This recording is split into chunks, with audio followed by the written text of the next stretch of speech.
¿Cuáles son las estrategias que utiliza el enemigo para tentarnos e intentar hacernos caer en el pecado? Y déjeme decirle que esto es una constante en nuestra vida mientras estemos en este mundo. Primera de Pedro 5:8 nos dice: sed sobrios y velad, porque vuestro adversario, el diablo, como león rugiente, anda alrededor buscando a quien devorar. Mateo 24:24 también revela que el enemigo utilizará incluso a personas que tienen apariencia de piedad, y dice de la siguiente manera: porque surgirán falsos cristos y falsos profetas y harán grandes señales y prodigios, de tal manera que, de ser posible, engañarán incluso a los elegidos de Dios. Y mucho mayor es la advertencia de Jesús en Mateo 7:15, donde nos dice: guardaos de los falsos profetas, que vienen a vosotros con vestidos de ovejas, pero por dentro son lobos rapaces. Mire, estos son instrumentos del diablo para condenación y perdición del ser humano. Pero la pregunta es: ¿en qué se sustenta la principal estrategia del enemigo para intentar hacernos caer? Pues déjeme decirle que se basa en algo que constantemente está intentando hacer, y es desviar al ser humano con verdades a medias o interpretaciones torcidas de la palabra de Dios. Y este patrón es realmente muy claro, tanto en el libro de Génesis capítulo 3, como en la tentación de Jesús en el desierto, en Mateo capítulo 4 y Lucas capítulo 4. Entonces, vamos a ver cómo estos eventos nos revelan cuál es la estrategia del enemigo, pero también cuál es la respuesta de Dios. En primer lugar, la estrategia del diablo en Génesis 3. En el relato de la caída, el diablo, disfrazado como serpiente, utiliza una combinación de verdad y mentira para engañar a Eva, la verdad aparente. Y dijo lo siguiente el enemigo: con que Dios os ha dicho, no comáis de ningún árbol del huerto. Génesis 3:1.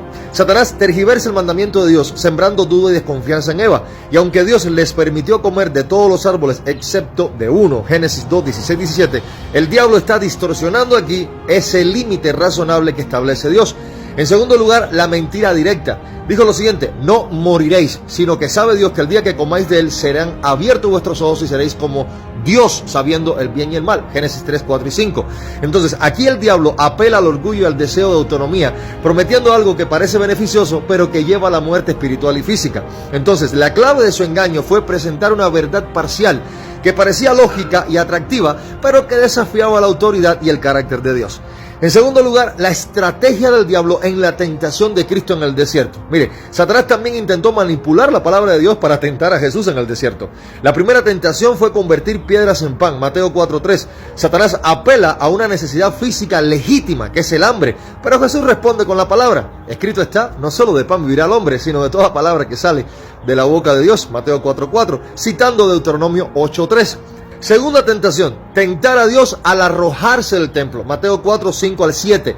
Aquí Satanás cita el Salmo 91, versículos 11 y 12, pero lo saca de contexto completamente para justificar un acto irresponsable. Y Jesús lo corrige esta manipulación diciendo: escrito está también, no tentarás al Señor tu Dios, Mateo 4, 7, citando Deuteronomio 6, 16. Y la tercera tentación: adorar a Satanás a cambio de los reinos del mundo, Mateo 4, 8 al 10. Y Jesús responde categóricamente: al Señor tu Dios adorarás y a Él solo servirás, Mateo 4, 10, citando Deuteronomio 6, 13. Ahora, la respuesta de Jesús fue conocer y declarar la verdad, que nos enseña que la mejor defensa contra el diablo es un conocimiento profundo de la palabra de Dios. Mientras que Eva sucumbió porque no se aferró completamente a lo que Dios había dicho, a su voluntad, a su mandamiento, a su verdad, Jesús triunfó conociendo las Escrituras en su contexto completo y las aplicó correctamente. Entonces, el carácter y la naturaleza del diablo son también claramente revelados por Jesús en Juan 8:44, cuando nos dijo que el diablo es homicida desde el principio y que no ha permanecido en la verdad porque no hay verdad en él.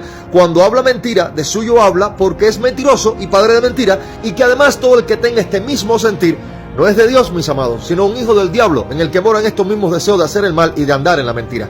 Entonces, ¿cómo aplicar esta enseñanza a nuestra vida? En primer lugar, considerando el poder de la verdad, de la palabra de Dios, de la voluntad de Dios. Jesús dijo: conoceréis la verdad y la verdad os hará libres, Juan 8:32. La verdad de Dios contenida en su palabra nos protege del engaño. En segundo lugar, discernimiento espiritual. El enemigo sigue utilizando estrategias similares, verdades a medias, promesas atractivas y tergiversaciones de la palabra de Dios aún en la actualidad. Es crucial estar anclados en la Escritura para discernir lo verdadero de lo falso. En tercer lugar, la dependencia de Dios. Jesús dependió completamente de la palabra y del Espíritu Santo, siguiendo su ejemplo, y debemos buscar a Dios en oración y estudio, escudriñando las Escrituras para no caer en las trampas del enemigo, porque la manera de resistirlo es por medio de la palabra de Dios. Entonces, en estos dos ejemplos, tanto en el Edén como en el desierto, Satanás intentó usar falsas doctrinas para desviar al ser humano, y sin embargo, Jesucristo nos mostró que la verdad de Dios es nuestra mejor defensa contra el engaño. La fidelidad a la palabra de Dios es lo que nos mantiene firmes y nos conduce en el Espíritu de Dios a la verdadera libertad en Cristo. Así que, mis amados, estad firmes y velad, y que la paz, la gracia y la misericordia de nuestro amado Dios en Cristo Jesús esté con todos ustedes. Que el Señor le bendiga.